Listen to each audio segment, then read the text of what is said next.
Everybody in yet? I mean, they're still coming in. Okay. Welcome. We're so excited to have you guys. We're just waiting on everyone to get in as we've started the presentation. And thank you for being graceful with us as we are having some technical difficulties. Okay, Deborah. Great. Well, greetings everyone, and welcome to Beyond the Aisle webinar series hosted by SENPA and the Natural Products Marketer. We have the opportunity today to delve into the natural products industry trends and insights for 2025 with our guest, Kathy Risch. She's the Senior Vice President of Shopper Insights and Thought Leadership with the Acosta Group. This should be rich information for everyone. Our moderators are Tina Smith and Amanda Ballard from Natural Products Marketer. Ladies, do you want to get started? Yeah, absolutely. Thank you, Deborah. And thanks, Kathy, for being with us. We're really excited to pick your brain about all of these predictions for 2025. But first, before we kind of dive into that, if you wouldn't mind just introducing yourself to our listeners, because I think you're a new face for a lot of our SENPA members. So we'd love to kind of get to know you a little bit before we dive in. Yeah, absolutely. Thank you so much for having me today. I'm Kathy Risch. I work for Acosta Group. I head up our shopper insights and thought leadership team here at Acosta. And I basically, in terms of just getting to know me, in terms of my background, I have been working in the field of consumer insights my whole career across many different CPG companies.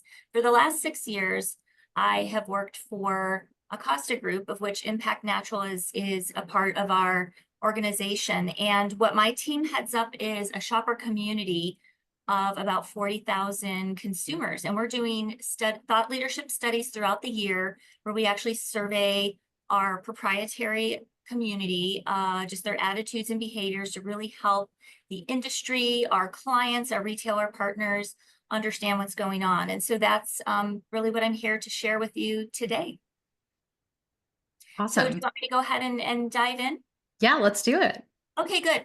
So one thing I just want to emphasize is that would love to keep this a fairly informal conversation if you have any questions. So there are 5 consumer predictions that we at Acosta Group presented back in December, and it was based on a lot of research that my team did.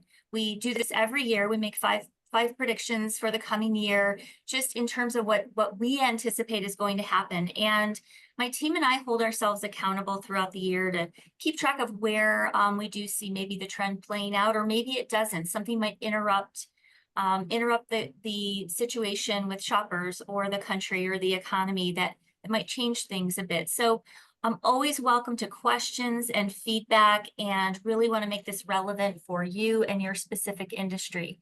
So we'll kind of pause at the end of every one of the 5 predictions, and I'm going to make sure I'm also going through the slides quickly enough that we can cover all 5, because the last one I think is extremely exciting and interesting to talk about. So I will go through the slides quickly. You're welcome to the content after for sure. So don't feel the need to have to screen grab. The reason I'm going to go quickly is I wanted to keep a lot of these data points in here for you, but get to the true implications and opportunities. So as you can see here, these are just the 5 predictions that I'll be going through. The first one is very important to we've talked about this for several years, but especially with a focus on inflation over the last several years and what shoppers are going through. They really have evolved to a new definition of value that's going to drive shopper decisions more and more. That has a big impact, I think, particularly for this audience that I want to talk about. The second is more related to food service, but also very relevant back to what's meaningful for consumers at retail, and that they're creating affordable indulgence away from home. The third is that shoppers' in-store experience is a new canvas for retail media. The fourth is what we like to call lazy shopping, or embracing effortless shopping in their social feed. And then the 5th prediction is around empowered shoppers driving a wave of change in health and wellness.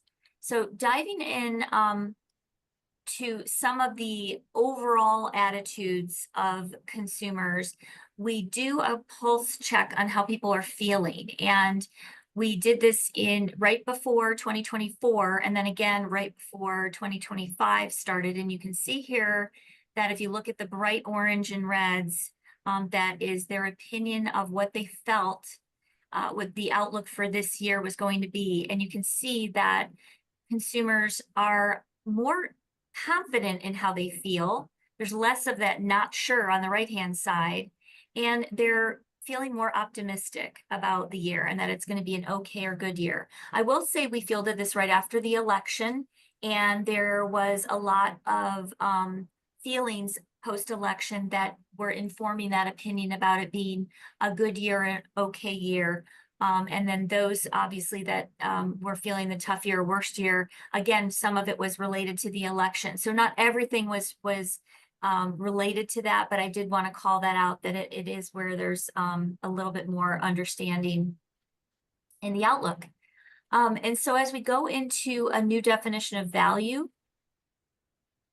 what we mean by this is that in today's climate, obviously they've become very smart value seekers, but they're demanding more than just low price. They're making very thoughtful choices. They're prioritizing a lot of the intangibles. So if you think about quality, brand transparency, innovation, and shopping experience come into play.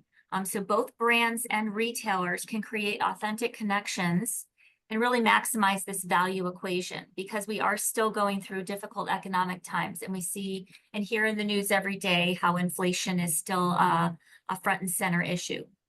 I did want to comment on retailers that they are still continuing to drive a value message and have been focusing on price to attract those inflation-weary shoppers.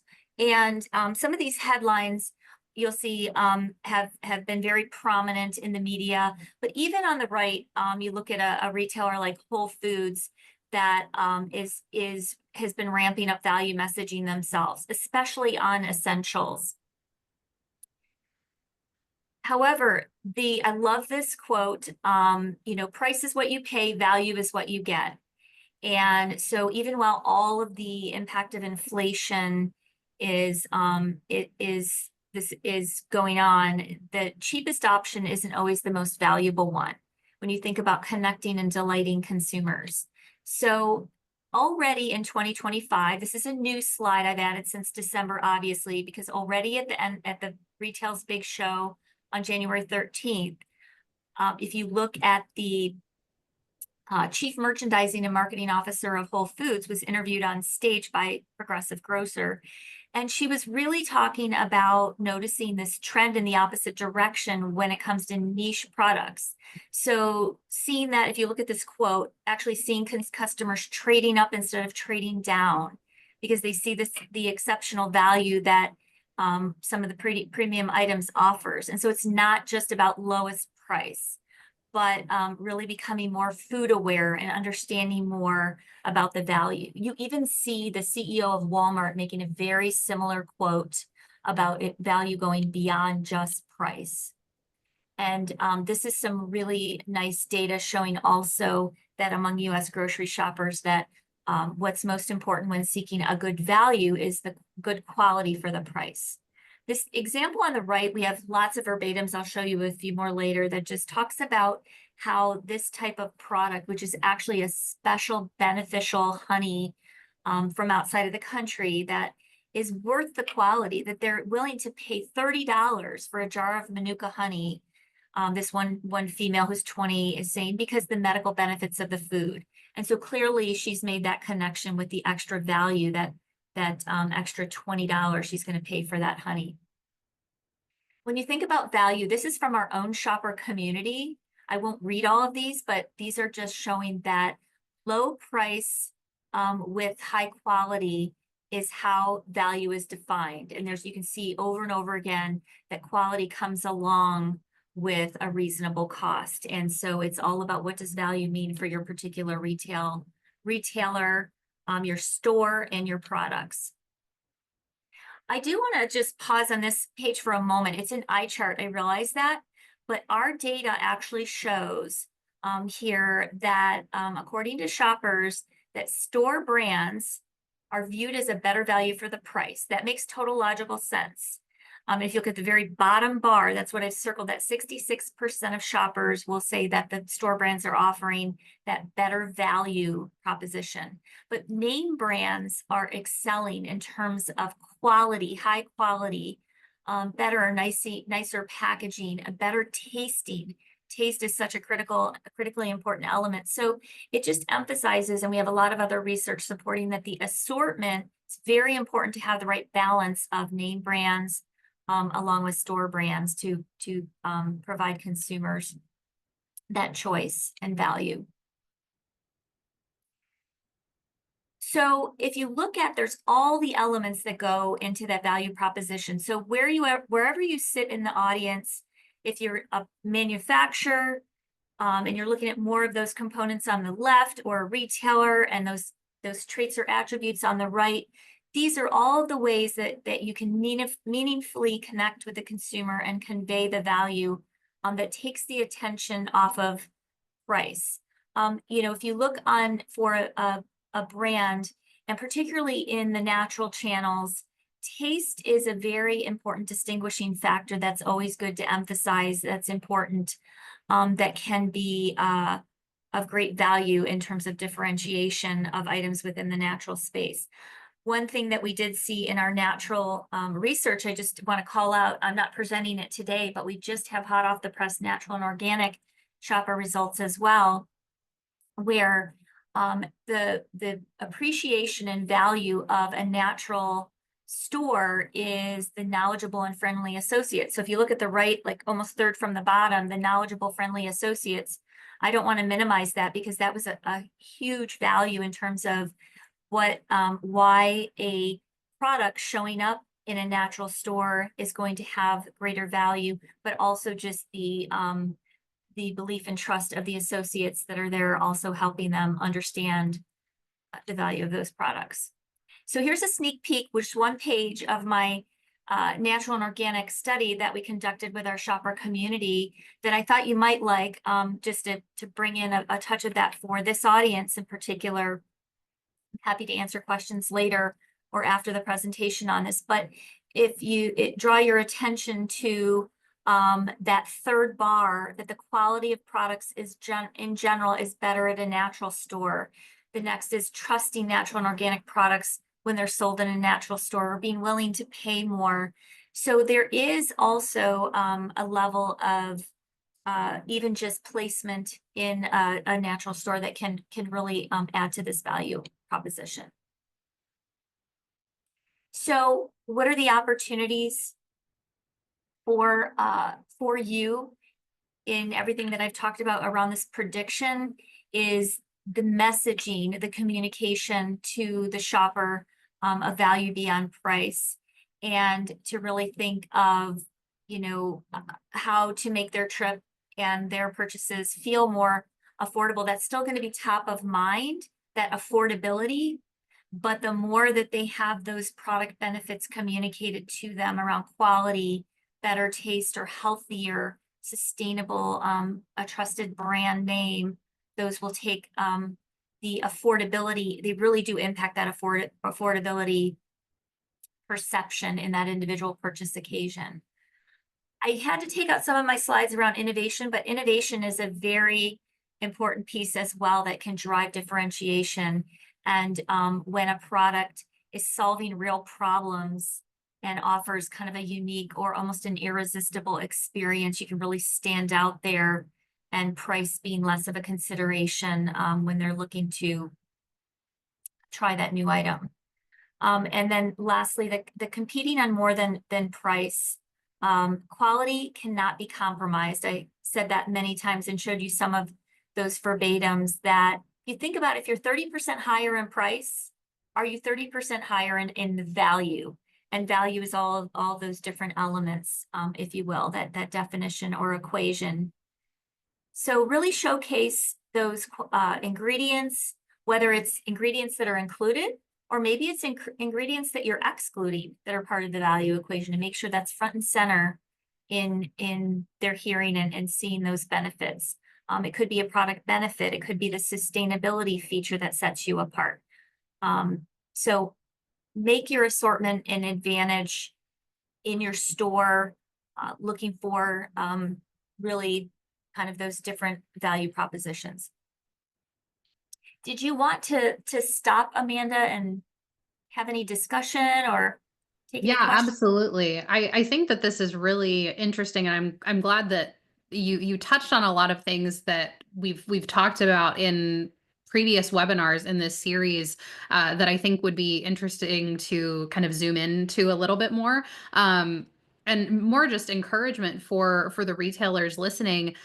You mentioned the friendly associates as being such a huge value driver, and Tina and I were actually just having a conversation a little earlier today about how that consultative approach in a health food store is so important. And, you could go and buy magnesium on Amazon and pay a low price and, maybe feel okay about it. But when you go into the health food store and you are asked the right questions of I come in looking for magnesium. Well, why do you need magnesium? What are you looking to accomplish with that? And then be guided to the right product. I don't think that value can be overstated. Like, it's so critical to have that piece. And I think that's something that our listeners need to kind of just take hold of and be encouraged by, that you have so much to offer by just being knowledgeable and having friendly staff. Yeah, I think for me too, a couple of things that stood out, Kathy, were that high quality and nice packaging overlapped. So they're correlated. It doesn't mean that that one thing led to another necessarily, but when we start talking about store brands, because that was like high value toward the bottom of that slide. And sometimes we have this discussion about should store brands be the lowest price? Should it be mid-tier? Should it be the highest price? And I think because of who you guys are in the audience, the retailers, you have the opportunity, because you're considered the knowledgeable consultants in this space, you have the ability to create a store brand that's very elevated. Even beyond some of these other brands, we've seen other people do it. And I see Alina here from Mastel's on the call, and I'm sure you could reach out to her and have a conversation around that. But one of the things that it made me think of is, if you are going to go that route, having really nice packaging so that can elevate the feeling of your brand in someone else's mind, if you want to be that higher tier or even mid-tier for that matter. Instead of just being, and high value doesn't mean low price, but instead of being the lowest price, considering high value and how visual design can really help elevate what that feels like.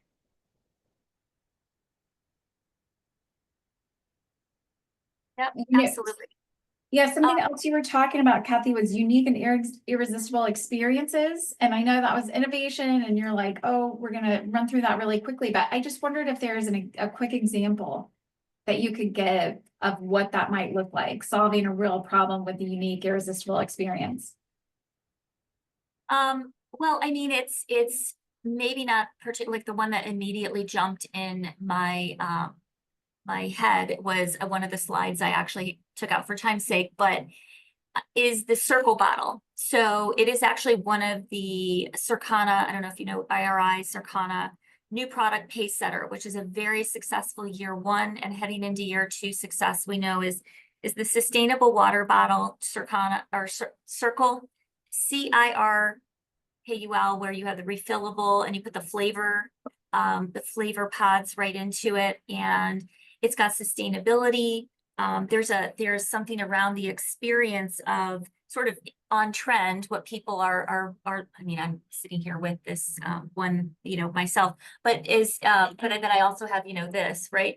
So it's just, there's part of the experience of using a product that also has that I feel good benefit, but they add flavor too. So the Circle bottle offers fun flavor adventure in actually doing something that's sustainable and good for them. So that's a really good experiential product, if you will. I think that's probably the best example. Yeah, But their honestly, Super Bowl ad. innovation can be at a retailer level. I'll get into some of this actually in the next prediction, so I don't want to steal my own thunder on that one.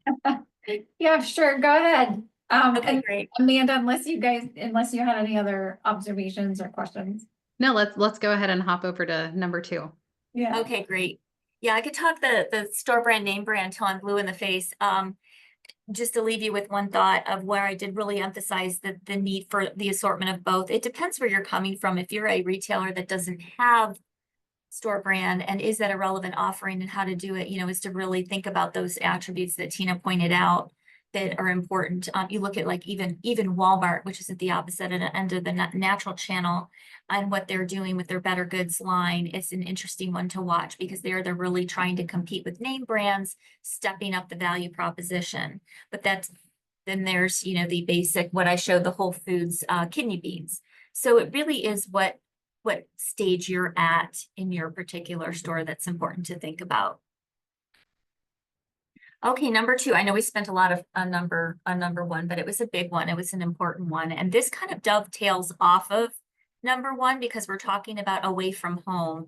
And it really is still about that value definition. So consumers are creating affordable indulgence away from home, and they will more and more. And what we mean here is that QSR and casual dining brands have really, and I'm sure you have lived some of this in your personal life, that these dining brands and restaurants are continuing to face challenges in terms of traffic. And they really have been in 2024, it was the year of really pushing for value menus.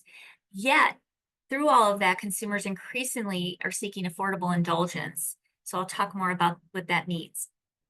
The trend of premiumization will grow in 2025 with consumers willing to spend on both gourmet ingredients and unique flavors. A lot of this is inspired by broader cultural influences or just fun experimental flavors and combinations. Also, this is about experience. Again, the elevated food service experience is a key element of this indulgence. And that can be just, again, I'm going to talk service, like fast, friendly service, convenience in ordering or deliver your drive-through. So a lot to be thinking about as I go through this for your own business, because it does translate to what you could do at retail as well. I'm going to focus on fast casual because that's really been the bright spot through all of 2024, where while all of these other dining concepts were seeing decreased traffic, even the QSR cheapest part of the food service channels, the fast casual is really that bright spot. And there was a lot of deal value menu offerings last year as everyone was trying to win the consumers. There were $3 deals, and then the $5 deal became the hot price point. And consumers on the right is just consumer data showing that shoppers did, or diners really did want to see more value menus, and we're focused on price. But these are really hard for operators to sustain from a revenue point of view. They weren't all working, and they really aren't sustainable moving forward. And when you look at what's really driving success, a lot of it is around this broader value proposition. So I wanted to sit here to show you a similar thing with food service, where you have this on the left of what goes beyond price, taking the attention off of price. And the focus here, of course, is very, very much about taste and flavor. In the US in particular, we're still very focused on portion size versus other countries. Quality, freshness, variety, and health are important aspects to value. And on the right, a lot of different things around service, staff friendliness, staff knowledge, as we just talked about for your stores. How important that is extremely important for food service as well, and can really make a difference, as well as convenience.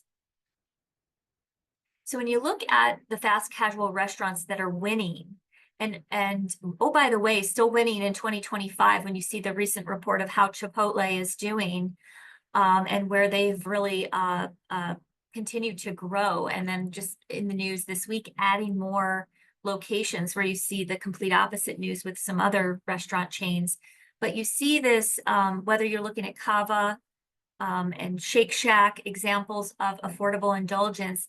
When I say affordable, I don't mean low price point, but in terms of our people willing to spend and what they're spending and where they're putting their dollar, it's around these indulgent menu items that are bringing exciting innovation, and that can often be paired with convenience in the case of drive-through. And I want to jump to a couple more quick examples at restaurants here, just to show you whether or not you've been to a Toastique or a Sweetgreens, but these very unique foods, flavors, beautiful Instagram-worthy meals that are what we're talking about. Even bringing in with Sweetgreens, introducing fries that you bring in a comfort element to the menu, but still done in a very unique way.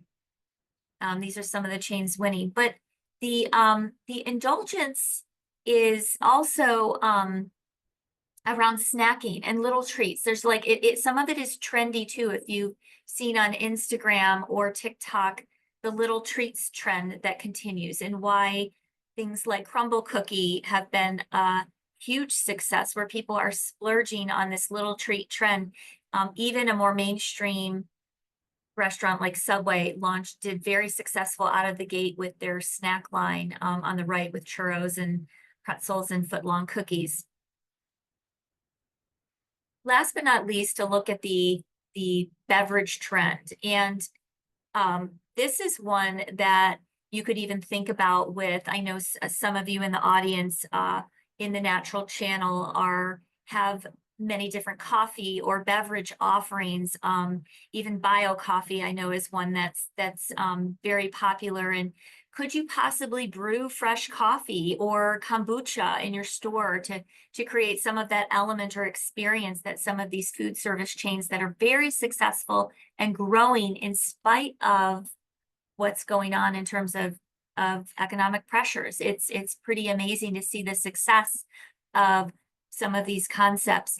And even 7 Brew, which is very fast growing as well. One just popped up in my own hometown here in St. Louis, that is offering benefits. And so there's sugar-free options. You can do halfway sugar-free or full sugar-free. You can have energy drinks, and there's matcha provided. I'm not picturing here. So really some nice concepts that you can borrow and steal from potentially in your own world.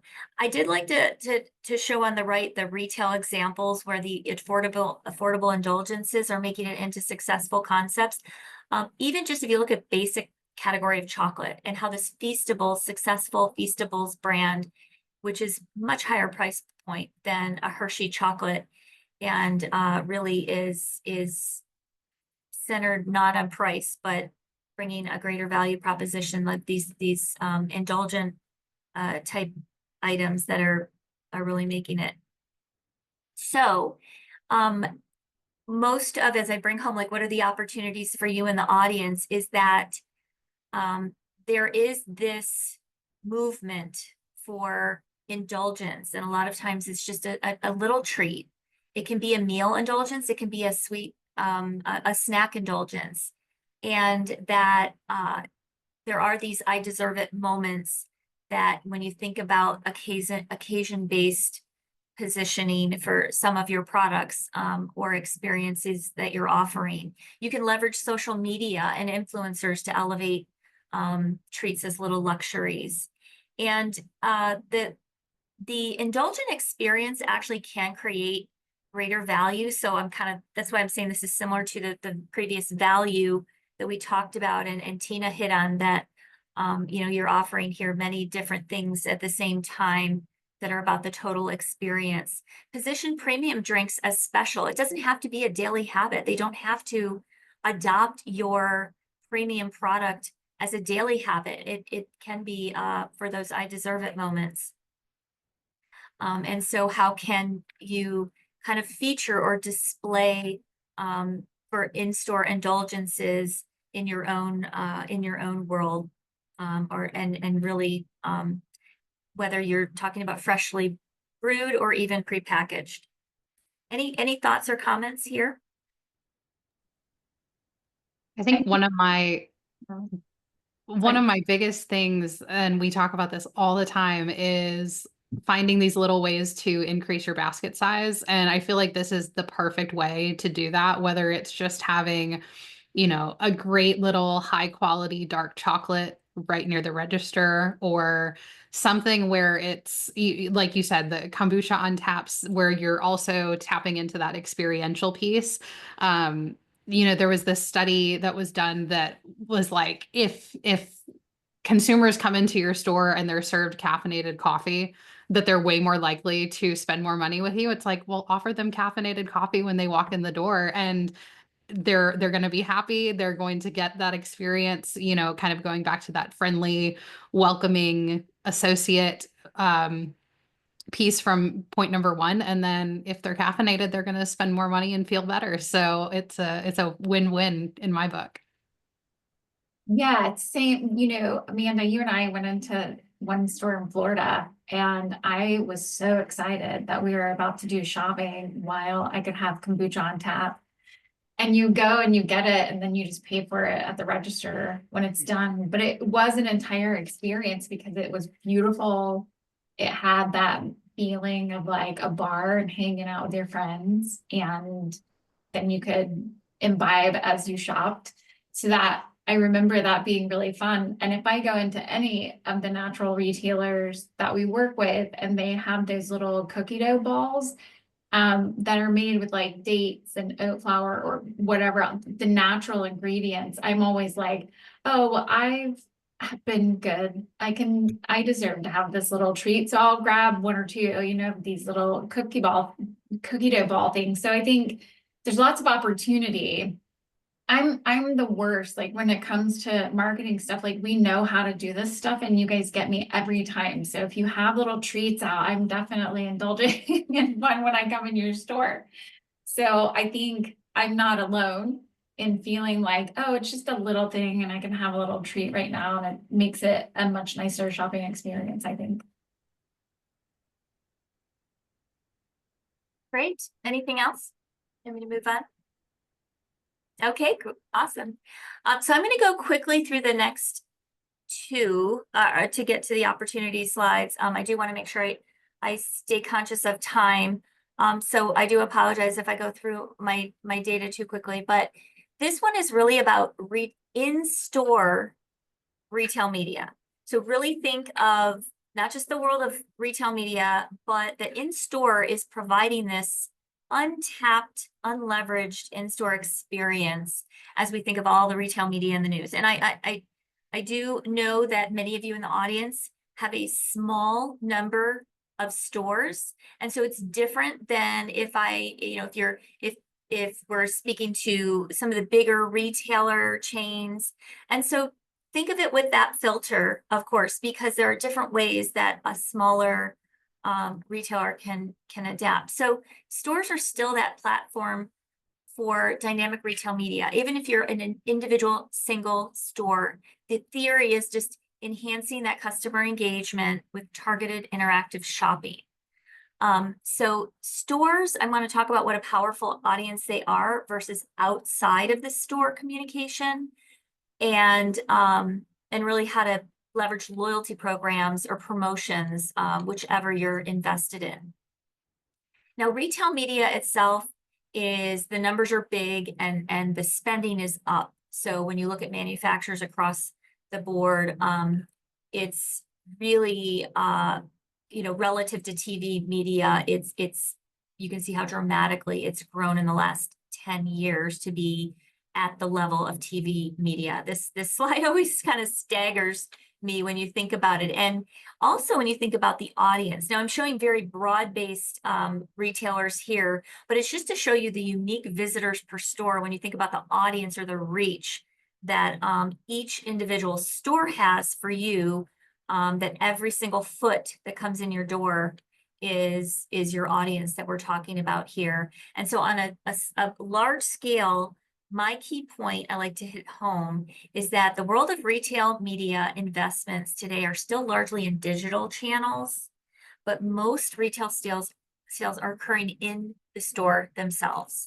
So likely the case for most of you on the call, that retail media is out of sync. The investments really have this great opportunity to grow at that point of purchase where the consumers are. So if you think whether you're talking about just signage in one section of the store that's communicating about what's in another section of the store, or signage that you're able to customize and show the benefits right there in aisle that maybe the packaging or other things haven't been able to do.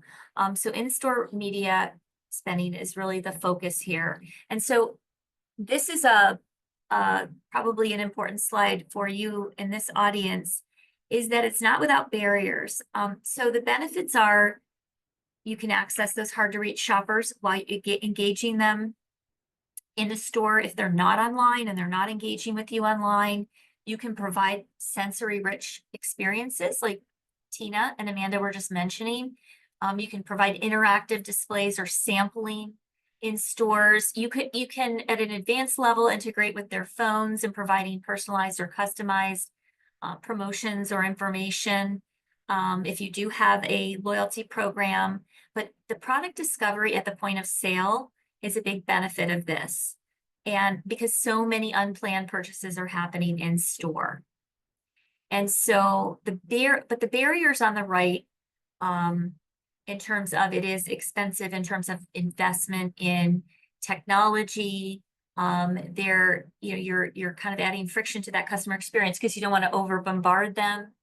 But you also want to, and how do you invest in the right digital screens and displays? Anything you wanted to comment on here?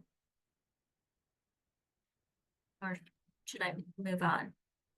Well, I guess I would just say, Kathy, for this, the cheapest thing that you guys can do if you don't already have them is install a couple of screens. And you can put slides that just scroll through with different messaging and brands and deals that are going on in the store. And we've seen that make a big impact with one or two displays inside these smaller square footage. So there are some barriers to entry on that, but that doesn't really add a lot of friction, and it does make a big impact, and it's not a huge investment. And I spoken to independent grocers last year at a technology show in Vegas, and that was my message to them is pick your one. If you can't invest in all of these, expensive technologies, like what works for you and your customers, if you have a loyalty program or you don't, it could be just a couple of signs. I like to show this slide because Walmart is delivering best in class on this, but look, it's really about the basics on the right. When you think of everything that's a possibility in store, you always know Walmart's going to do it all. They're going to experiment with all to every level of very basic in-store sampling to TV walls and even to interactive displays that you see like going on in the men's grooming section where a man picks up a razor and all of a sudden the online reviews popped up on a screen. You may not be able to offer that, but this is always a good sort of borrow and steal ideas from someone who's doing all of the different types. Consumers, I have a lot of data if you're ever interested, but the point is that they're feeling a little bit less creepy about getting personalized. So if you are trying to communicate with your customers, if you have that direct communication, line of communication with them, they do actually appreciate those customized bits of advice and promotions. So we've kind of talked about the opportunities as we went here, but the shopper's in-store experience is really the focus here. While it does require the investment, the future is really here to become more relevant and personalized and improve getting those consumers to connect with what you have that is right for them that day in that shopping experience. Any questions? All right. So this one is might seem a little bit off the topic of your store. It's almost the opposite, it's taking you completely out of the store, but very important prediction we made that of where people are going, where people are shopping in their social feed. So if you think about people embracing this effortless shopping and why it's such an emerging trend, social media has already emerged as a major shopping hub. It's kind of like the e-commerce was in the 1990s when it was emerging and taking off. So shoppers are engaging in their apps, and they're purchasing when they are most active, and it's in their lifestyle. It's in when they're already scrolling personalized content. So it's a pretty powerful place to get their attention. The TikTok shop has led as the best practice. There's a lot of commentary around that. I'll talk a little bit about that.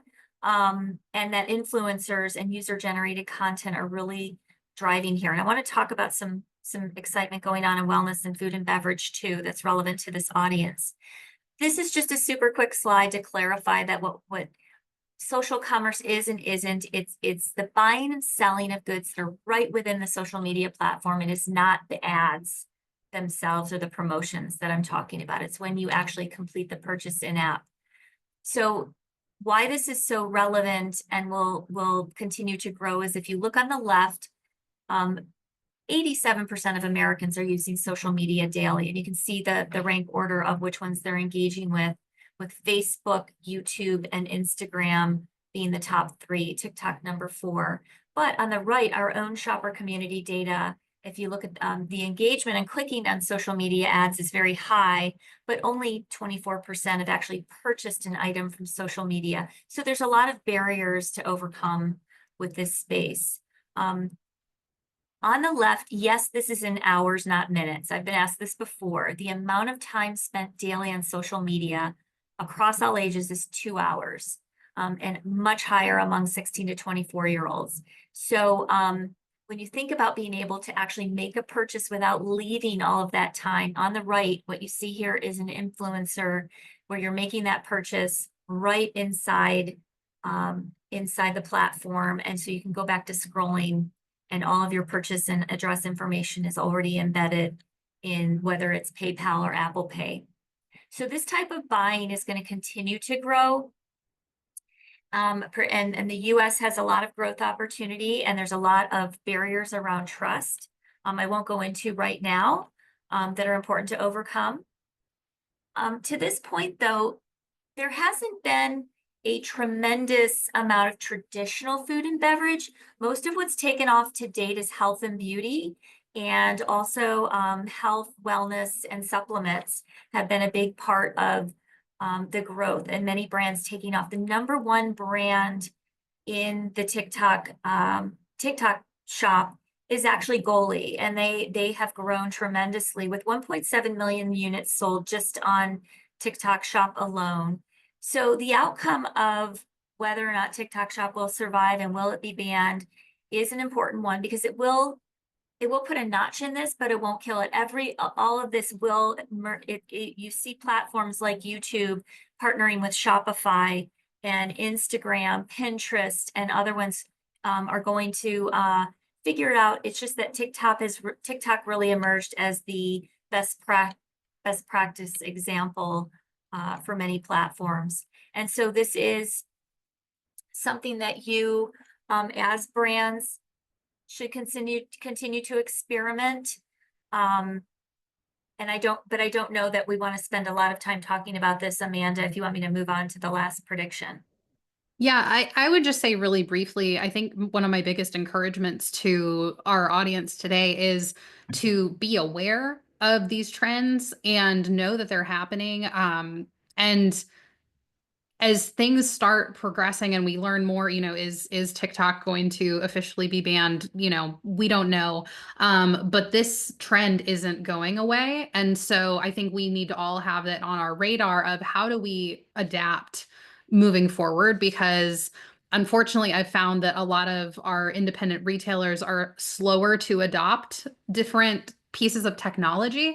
And so I want to encourage you, as you look to grow a younger audience in your store, as you have an aging population that's trickling out of your stores. This is something that we need to be aware of and figure out how to actually implement things like this in a retail location. Yep. And leveraging a local, like if you have a single store, leveraging a local influencer, on social media could have a huge impact. It doesn't have to be at scale. That's the beauty of social media. So last but not least, prediction number 5 is about empowered shoppers driving a wave of change in health and wellness. So what do we mean by that? It really is about health conscious shoppers prioritizing transparency. So there's they're turning to digital tools or online communities. I'll talk about that in a minute.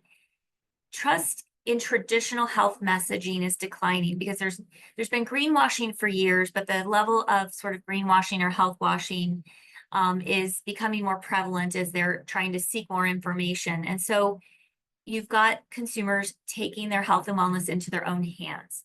I'll talk about individualized health management being on the rise, but also that retailers and brands really can position themselves as those trusted partners in the consumer's health journey. So transparency, education, and tailored products is the key here. This is just some great data. On the left, it's just talking about consumers are really paying more attention to food labels and ingredients. I have a lot of research to back that up, even off the page. They're increasingly likely to seek the food and beverages that are minimally processed. On the right is some great NIQ data to show what are really the attributes at retail that are growing the most. So you've got top volume and the top growth attributes there to just show the focus on health and some of the specific benefits. The food as medicine movement is expected to gain traction this year, even more so. And if you look at the number of US adults with diet-related chronic disease, the majority of the population has something they're focused on. And you have a lot of things that are popping up in the marketplace, like mom's meals, where tailored, customized products are meeting the unique needs of individuals. Food and beverage brands are responding to the food as medicine trend. So innovation is really key here. And you see a lot of products that are, whether it's really the protein, we're continuing to learn more about which food and beverages are important and be able to deliver the higher protein benefits, which is obviously a growing trend across the board, but other things in terms of the natural space, organic, and even look at the bottom right with Bloom has become even more successful, not just with their vitamins and supplements, but getting into energy. Healthy energy drinks is really an interesting development that they've done well.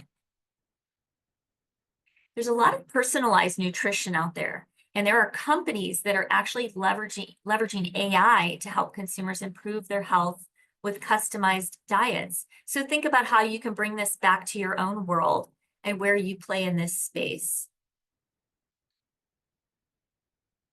Also, what is the definition of food as medicine? It does shift. If you're talking about someone with a chronic diet-related disease or GLP-1, how many people are on GLP-1s? We're actually fielding a study right now to understand people who have used a GLP-1 in the past and they're off it, or that they're currently on it, and how can products, both manufacturers and retailers, help support them in this and the extra nutrition that they need along the way.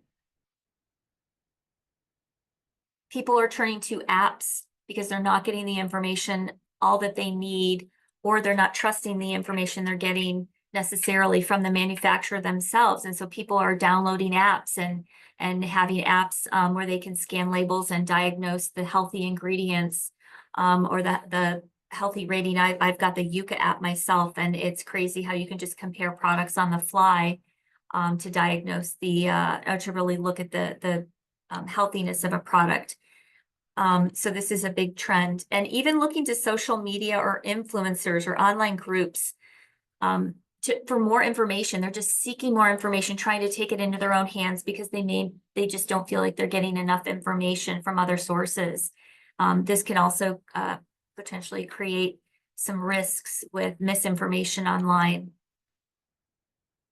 And then last but not least, devices. And while you may not actually in the audience here today be in the consumer electronics or device space, knowing again that this is a part of what they're doing, whether I went from downloading apps to literally wearing Aura rings and how these are available in massive amounts now. If you think about them appearing on Christmas lists this past year and being available at mass merchandisers, that how many people are actually wearing an Aura ring or continue to buy wearables and taking their health into their own hands. And so how do your products and services help support that lifestyle? It doesn't mean that they don't need your products and services. It means they need them even more. So this audience is really part of this movement to take health and wellness into their own hands and to have certain preferences or care about ingredients and pay more attention.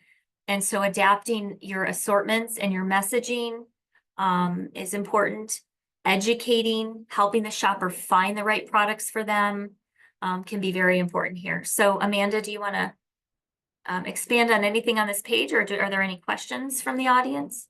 Yeah, I think one of my biggest takeaways, it's again, just being aware of all of these things that are going on that your customers probably are already telling you about, or you've seen a influx of people wearing Aura rings, and just familiarizing yourself with the apps out there, and again, being that trusted advisor in your community where you can make those recommendations to your customers and just provide more value of, hey, you are having a hard time sleeping, try tracking your sleep with an Aura ring. You know, we might not sell them in the store, but we know that these have been very popular and beneficial.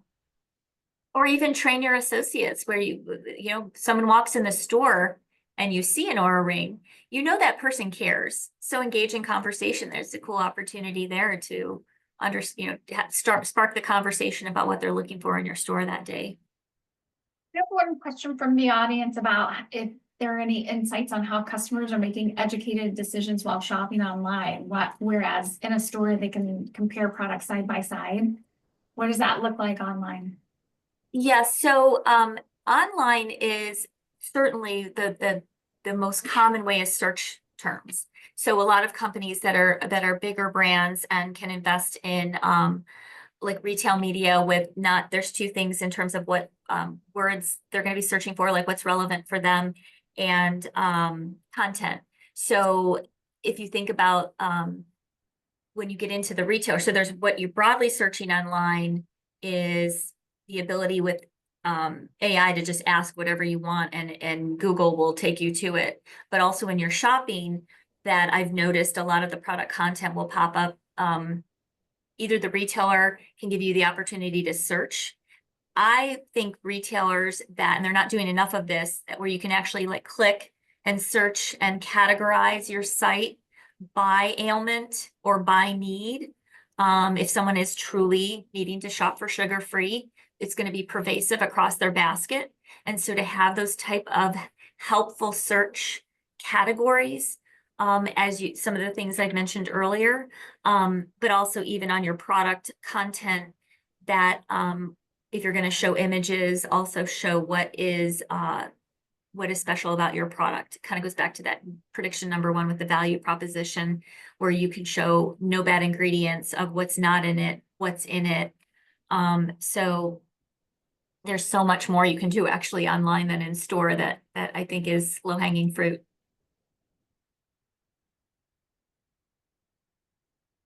Any other questions? We do. On anything? Excuse me, sorry. We do have another comment, but I don't know, Deborah, if you want to close this out and then we can say goodbye to everyone who needs to leave, and then of course continue this discussion and answer any other questions that are left.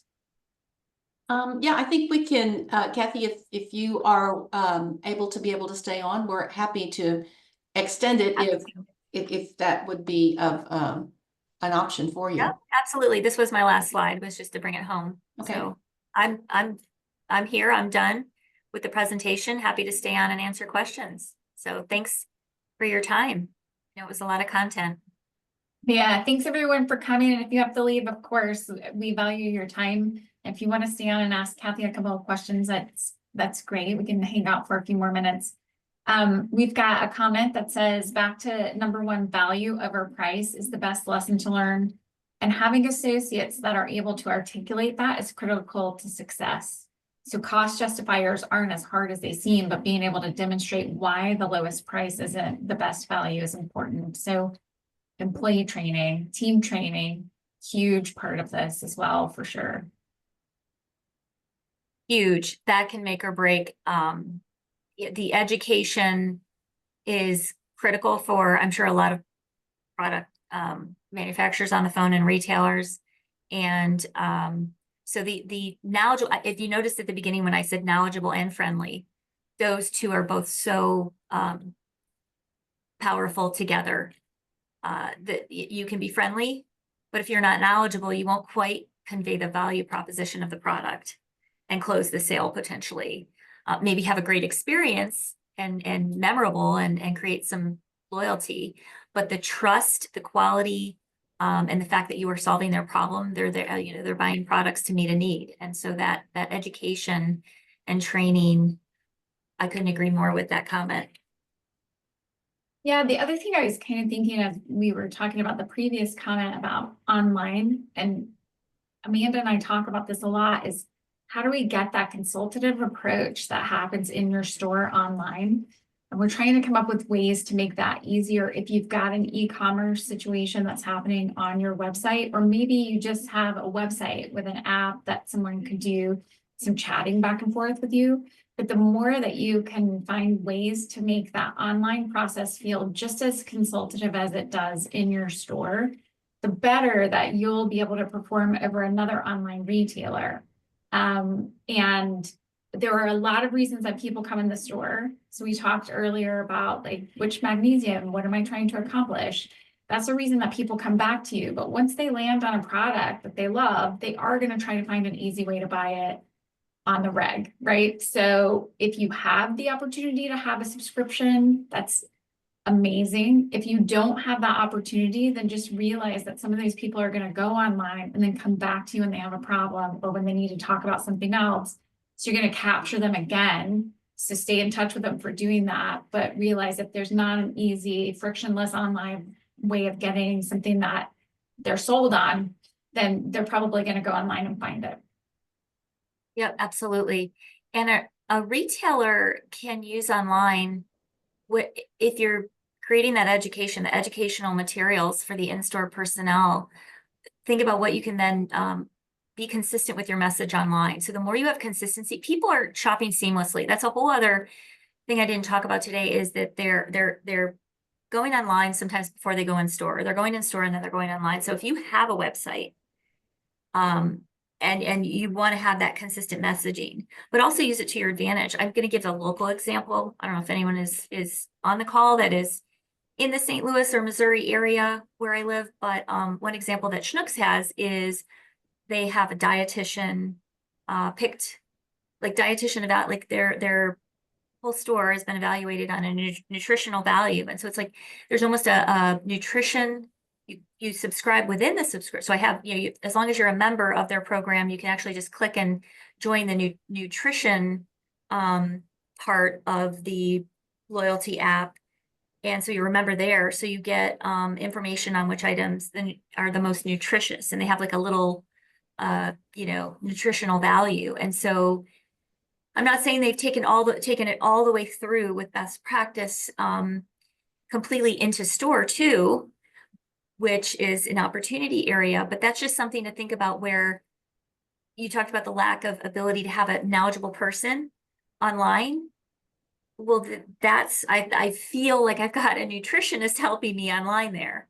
I don't have a nutritionist when I walk in the front door of the store. It's sort of the opposite. Like I'm getting more help online from a nutritionist, interestingly, than when I go in the store. So take that for what it's worth. Yeah. I think that's a great way that people could incorporate that. So we'll be thinking of ways to put that into loyalty rewards programs. Calling ECRS, actually. Any other questions? Kathy, you spoke about customer service and the staff that's in the aisle, and that's always been a great attribute for our independent stores, just because they do education, and SENPA has always been the backbone one of the backbones to help to strengthen that. I know a lot of this is getting the customer service is getting a lot of press in the larger mass area. Can you kind of talk about what, again, so I can make sure that I am understanding and everyone understands what the importance is of this customer service from your staff? The importance of it. Mhm. Um, Based upon what your predictions were. yeah, absolutely. Well, when I spoke to the value of it, I demonstrated it most when I was talking natural channel, but it's relevant everywhere. It's a huge part of the retailer value equation, especially if you are not you're not in the dollar channel out there. You're not a mass merchandiser, focused on price. That service is a huge part of why people shop you. Now, convenience comes in a lot of different values. So there's experience. Like services is a lot. You can have the customer service, which is the person and the experience that they get when they're going through the checkout line or getting help in aisle, or an additional service that you're providing, whether it's giving out samples or maybe helping someone pick up an online order and offering that service as well. So there's like the topic of services, and then there's the subset of the associate as one of the many conveniences and services. So that's a whole lot of the value definition that a retailer has to think about. That's why someone comes back to their store, because if you just compete on, I'm carrying this item that might be down the street or online, and you try to compete on price, it can be a losing battle. Does that help? It does. It does. I just think that this whole industry and just any kind of customer service is so vital. And regardless of the companies and the products that you stock in your business and your stores, that particular thing has the customer service element of it has to be top of the line for any business to stay viable. Yeah, and if you haven't been to a Trader Joe's lately, go to Trader Joe's. I mean, they are just called out constantly as the best example of why people come back and back and back, like that, kind of when you think of like customer service. I'm not saying that they're the best practice necessarily on education, but the total store experience that includes people, so I'm sure there's many of you in the audience that are a best practice. Great. Well, thank you so much, Kathy, for joining us and staying on late to answer the extra questions that we had. This was super informative, and I know we'll be emailing out the slides and the recording of this. So if you missed it, or if you want to pass it along, you'll be able to do that to send that to other people in your business. So stay tuned for an email announcement coming out from SENPA in probably the next week or so, announcing our next webinar in this series. We're putting the finishing touches on scheduling that, and we'll be communicating that as soon as we're able to. But thank you again for being with us today, and have a great afternoon.